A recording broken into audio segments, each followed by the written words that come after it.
Hey guys, it's Shannon from iHeartRadio Canada, joined by Surfaces. How are you guys? Doing well. How are you? Good. Congrats on Sunday Best going platinum. Thank you so much. That's awesome. What an accomplishment. So I was supposed to actually see you guys perform at Bonnaroo in a couple weeks, and I'm devastated that I don't get to. Ah, man, we wish we could have played at Bonner. That would have been Yeah, insane. I can only imagine. So how has isolation been? Obviously, it's got to be such an adjustment for you guys. It's been good. We've still been busy just working on, we've like constantly been working on new music, and we have a new song that's coming out pretty soon, actually, about to be announced, Yep. that we're Very really excited about. Like it's gonna be a big single. big single. Big. But yeah, just hanging in there, trying to get outside and get some blood flow. Like it gets pretty cramped in here sometimes. Yeah, for sure. I can imagine. Are you guys close enough though that you can still see each other and work, or is it like primarily on Zoom? How are you guys doing it? Yeah. So we both live in Texas, and we live about 2 hours away from each other, which like in Texas is like not that far. Yeah. Because you could drive for like 8 hours to still be in Texas. It's just so. That's true. But yeah, like we try to visit each other like every weekend, every other weekend, and just to keep the creative energy going and show each other stuff. Yeah, that's good. That's nice that you can do that and don't have to like primarily just do it online. I feel like that would be a lot. Yeah. Yeah. It's got to feel nice for you guys though, because the thing about your music is that it's like so bright and cheerful and it like brightens people's days. And that's so sweet, especially in a time like this. Was that always your intent to make like feel good music? Like Well, half and half. Yeah. it wasn't our intent, but like we felt like there was like like an opportunity to be that, and like what, like not like we're gonna like knock out a niche in the market and like get famous or like make money. It was literally just like people need music like this, and like people, like how awesome would it be for like a generation to grow up with cool good music that they can listen to that actually encourages them rather than like puts them down in the dumps, talks about like how they want to end their life and stuff. So it's one part what naturally comes out, and another part like we know that this is like a really cool opportunity that we have. Yeah. Do you guys feel like it makes you more positive as people or just like more of optimists because you're just like spewing that message? Well, I would say just like for instance, on our first album, I think the first album came from a place of like redemption, of like feeling really bad, or like we were both going through things in our lives, but music was always that medium that made us feel better. So it's like when you write these ideas and you bring them into life, and it all comes throughout it, like it's like a mechanism that like allows you to get out all your frustrations, but then turn that bad energy into good energy. And I think it helps everyone. So it's just like a win-win. If you go back and listen to our first album, like there are sad songs, like Alone, like exactly. Alone is super sad. So now when you go into making new songs, do you think to yourself like, oh, I have to like keep this vibe because that's kind of what we've become? No? Not to box ourselves in, but like we're always conscious of the listener. So we're always conscious of like we're cautious and conscious of like the vibes that we're giving people. Mm-hmm. So, and it's just fun. Like if we're sitting here, if we're making a song, we're gonna be living in that song, playing it on loop for like 6 hours. And if it's a sad song, it's just not fun sometimes. Yeah. But at the same time, if we make like a less happy song, it's not gonna be like a song that people are gonna want to be numbing themselves to, or like songs that's gonna like influence them to do not good things. Like melancholy is like the probably the bar. Yeah. Like the low bar. It's like we're not gonna censor ourselves or put ourselves in a box, but at the same time, we're not gonna tell people like, hey, you should feel sad. It's like, now feel sad. What is your guys' creative process like? Like, how do you guys go about approaching a new song? Do you have specific roles that you're always in with every time that you create?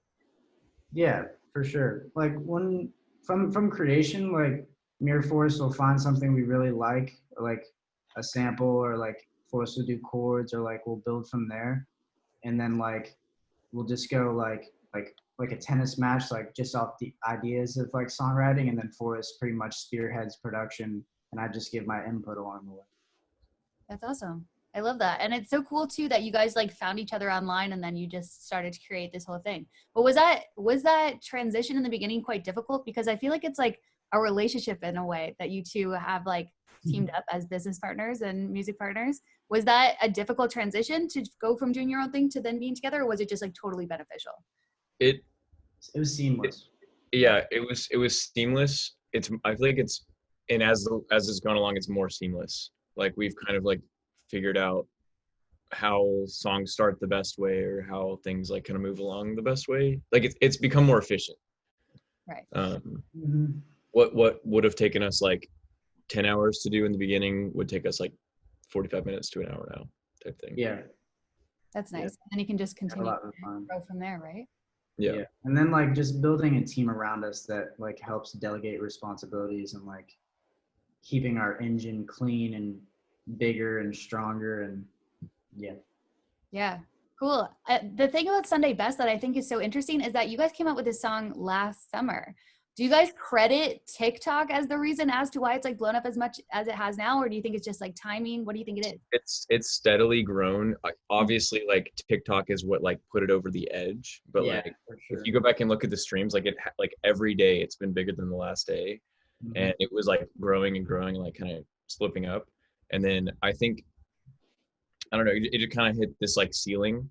There's like a certain like stream number when like the bigger playlists start to put you in those, and then it like doubles your streams, and then like the TikTok people are coming in. So there's a it lot of kind of reached a point where it blew up.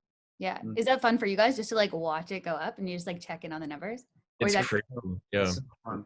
Yeah. There's a balance. You can't, obviously you can't like find your like worth in that growth, because it's going to go down at some That could be point. dangerous. Yeah. Yeah. Right. But Yeah. it is fun. It's fun to know that you're not crazy, and the dream that we set out to do like is actually working. And Yeah. awesome. Exactly. That's got to be really rewarding. I love that for you guys. That's sweet. Forrest, you actually got married not long ago, right? Yeah. Congratulations. That's awesome. Also, congrats on having a wedding pre-pandemic, because I'm sure everybody wishes that they got married. It was literally like, so we had a 250 person wedding planned, and then we had to cancel it, and then like we were about to get married like in our backyard and just like have our family there, and we found this local venue that could host the 50 person wedding, because like the CDC had gone to 50 people, and if we had waited a few more hours like into that night, we couldn't have had the 50 person wedding. So No way. So you're like right on the cusp. yeah, but yeah, no honeymoon. Like we went on our first date like a few days ago as a married couple after like months of being in quarantine. So it's been a really unique transition into marriage. How do you even go from like 250 people to 50? That's like a lot of sad like phone calls to make. I mean, literally, it was just like, hey, we're only we're only doing the wedding party and immediate family. Right. And there's more people standing up than sitting down. That's crazy. I feel, yeah, you're definitely going to look back on your life and be like, wow, I got married during a pandemic. That's nice. Right. Yeah. But I mean, someone, I can't imagine like waiting. Like that would just be so terrible, because like we don't live together, so like she would be in a different city and we'd just like be quarantined separately, and it would just be nuts. We live together now, but we didn't. Oh, okay. That's good. And your family has grown as well. You got a cat. Yes, Pickles. Pickles. Where's the name from? Do you just love pickles? We I don't know, it just popped in our head. Like we wanted to get a cat named Pickles before we got Pickles. Oh yeah, that's awesome. Yeah, usually sleeping in here, but I don't see her anymore. The one thing I would just want to touch on that I find so interesting about you guys is, first of all, your artwork is just incredible. I love it so much. But there's a reason as to why you guys don't put your faces on the artwork, right? Why is that so important to you? We ever since the start, we wanted to be music forward. You know, with any artist, you're gonna want to, you know, see what their lives are on social media and like, you know, be more involved in like knowing them. But like, we never wanted people to idolize us for that.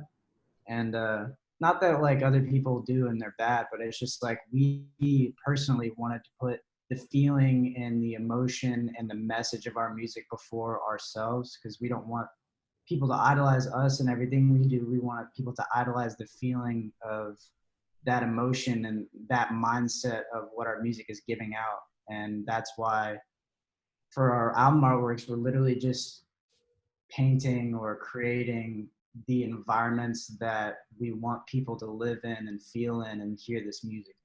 Yeah. Just takes out all of that like human stuff that people are like, or the judgment, just like listening to you because you're good looking, or not listening to you because you're not good looking, or like exactly. It's literally just like, here's the music, here's the vibe, and like you either like it or you don't. That's a good way to put it. It's just straight to the point. Like, here is the product, and we hope you like it. Obviously worked, so good on you guys for doing that. What's the first thing you guys want to do post quarantine once this is all over? Go to a concert, man.